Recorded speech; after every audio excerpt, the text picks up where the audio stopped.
ये क्या, तीनों लोगों के स्वामी स्वयं जगन्नाथ जी आज एक कटहल चुरा के क्यों भाग रहे हैं? और ये माली हमारे प्यारे जगन्नाथ जी के पीछे डंडा लेकर क्यों दौड़ रहा है? आखिर ऐसी क्या नौबत आ गई? आइए जानते हैं प्रभु की इस नटखट लीला के बारे में। जगन्नाथपुरी में एक बहुत ही अद्भुत भक्त रहते थे, श्री माधव दास जी। उनका हृदय बिल्कुल किसी बच्चे की तरह साफ और भोला था। प्रभु जगन्नाथ के साथ उनका रिश्ता सिर्फ पूजा पाठ का नहीं, बल्कि एक पक्की मित्रता का था। ये अपनापन इतना गहरा था कि अक्सर भगवान खुद छोटा बच्चा बनकर उनके पास आ जाते और दोनों सखाओं की तरह घंटों खेला करते थे। इसी प्यार के हक से माधव दास जी प्रभु को डांट भी देते और प्रभु भी हंसते हंसते उनकी हर बात मान लेते थे। एक बार प्रभु जगन्नाथ अपने सिंहासन पर बैठे थे, लेकिन चेहरे पर उदासी छाई हुई थी। जब माधव दास जी दर्शन करने आए तो उनसे रहा नहीं गया। उन्होंने पूछा, जय जगन्नाथ प्रभु, आज चेहरा इतना क्यों उतरा हुआ है? क्या कोई संकट है? जगन्नाथ जी ने मुंह बनाकर कहा, माधव, यहाँ हमारा मन नहीं लग रहा। माधव दास जी हैरान रह गए। जी नहीं लग रहा? प्रभु, यहाँ तो राजसी ठाट बाट है, 56 भोग मिलते हैं, फिर क्या कमी है? प्रभु बोले, अरे सब कुछ है, पर वो आनंद नहीं आ रहा। हमें अपनी वृंदावन वाली शरारतें याद आ रही हैं। यहाँ तो बस सीधे बनकर बैठे रहो। माधव दास जी ने पूछा, तो आप क्या करना चाहते हैं? प्रभु धीरे से फुसफुसाए, चोरी, हमें चोरी करनी है। बड़ा मन मचल रहा है कुछ चुरा कर खाने का। माधव दास जी घबरा गए। अरे धीरे बोलिए, दुनिया आपको जगन्नाथ कहती है, यानी सबका पालनहार, और आप चोरी करने की सोच रहे हैं। इस पर नटखट प्रभु ने बड़ी मासूमियत से जवाब दिया, अरे माधव, नाम भले ही जगन्नाथ हो गया हो, पर अपनी पुरानी आदतें कैसे छोड़ दूं? मेरा स्वभाव तो वही माखन चोर वाला है, बस इसीलिए आज हाथ की सफाई दिखाने का मन है। माधव दास जी ने हंसकर कहा, तो फिर जाइए ना प्रभु, किसने रोका है, कराइए चोरी। ठाकुर जी बोले, अरे वो तो ठीक है, पर अकेले चोरी करने में वो आनंद नहीं आता। साथ में एक दो जोड़ीदार हों तो असली सुख मिलता है। माधव दास जी बोले, तो बगल में आपके भाई बलभद्र जी और बहन सुभद्रा जी हैं, उनको साथ ले लीजिए।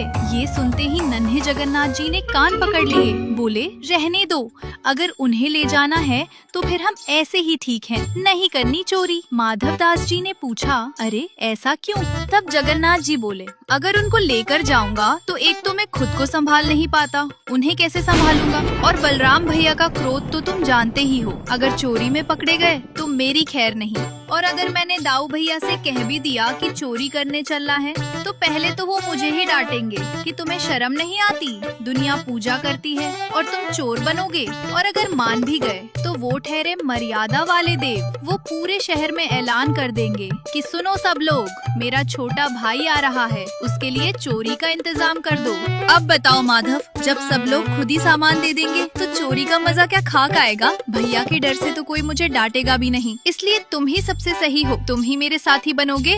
माधव दास जी ने हाथ जोड़ लिए, प्रभु, मैं ठहरा बूढ़ा आदमी, शमशान जाने के दिन नजदीक है, हाथ पैर कांपते हैं, मुझसे ये सब नहीं होगा। ठाकुर जी ने कहा, अरे तुम चिंता मत करो, मैं हूँ ना, बस मेरा साथ दो। माधव दास जी ने पूछा, अच्छा ठीक है, पर नियम क्या है? मुझे चोरी का कोई अनुभव नहीं है। जगन्नाथ जी ने अपनी तरकीब समझाई, देखो, दो बातें याद रखना। पहली, तेजी रखनी है, लेकिन आवाज बिल्कुल नहीं होनी चाहिए, कोई खटपट नहीं। और दूसरी, अपनी आँख और कान खुले रखना, पलक भी मत झपकाना, ताकि कोई देख ना ले, बाकी मैं संभाल लूंगा। माधव दास जी ने पूछा, जाना कहाँ है? किसी गोपी के घर? प्रभु बोले, नहीं नहीं, राजा के बगीचे में बड़े रसीले कटहल लगे हैं, वो राजा हमें भोग में खिलाता नहीं, इसलिए आज वहीं हाथ साफ करेंगे। माधव दास जी ने कहा, प्रभु, चोरी क्यों करवी? राजा को संदेश भिजवा देते हैं, वो कल ही ढेर सारे कटहल भेज देगा। प्रभु ने मुंह बनाया, माधव, तुम नहीं समझोगे, मांतर खाने में वो स्वाद कहाँ जो चुरा कर खाने में है। चोरी का फल मीठा होता है, तुम रात को तैयार रहना। माधव दास जी ने कहा,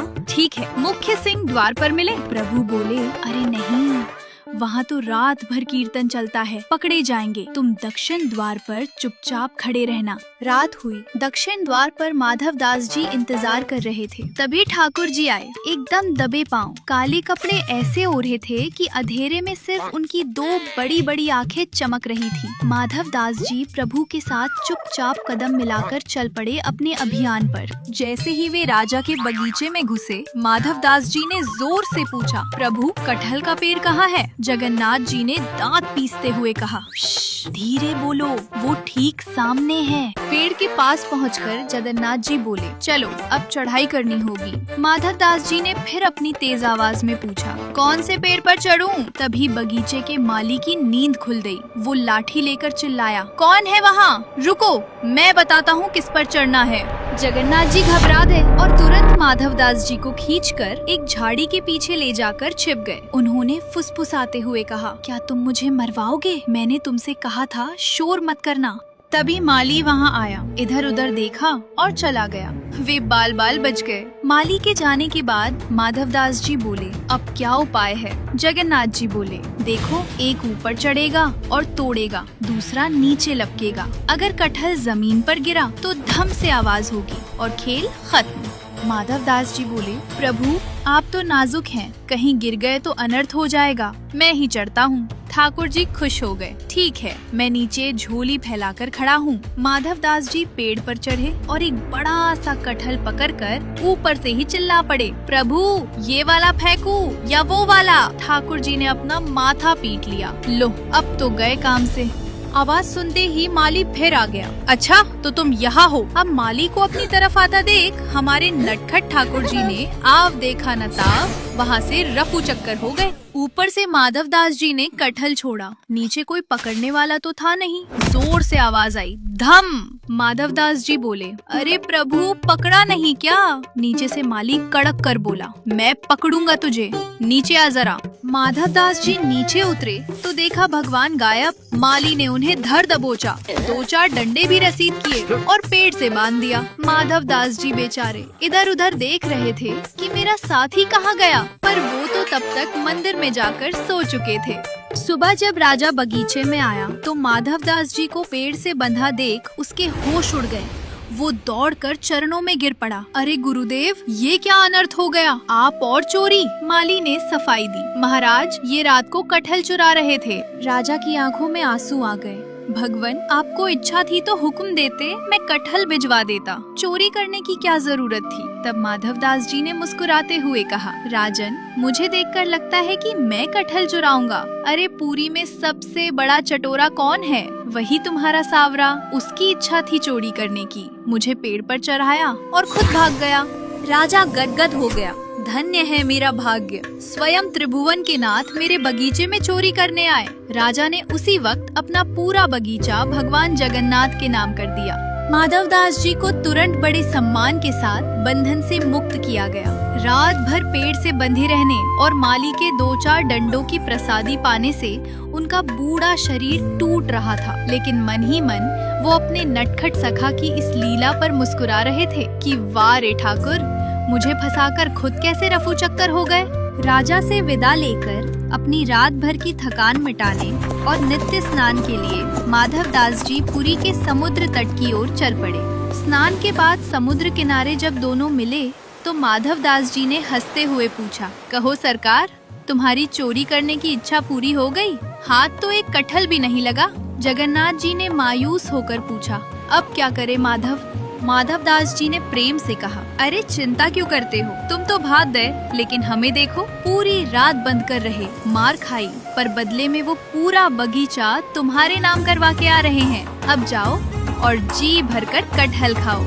इस पर ठाकुर जी ने भोला सा मुंह बनाकर कहा, पर माधव, ऐसे मांगकर खाने में वो सुख थोड़ी ना मिलेगा। मेरी चोरी करने की इच्छा तो अधूरी ही रह गई। ये सुनते ही माधव दास जी ने घबराकर हाथ जोड़ लिए। अब क्या, फिर से चोरी? नहीं नहीं प्रभु, मुझे क्षमा करना। अब जब तुम्हारा मन करे तुम खुद देख लेना, बस मुझसे फिर से साथी बनने के लिए मत कहना।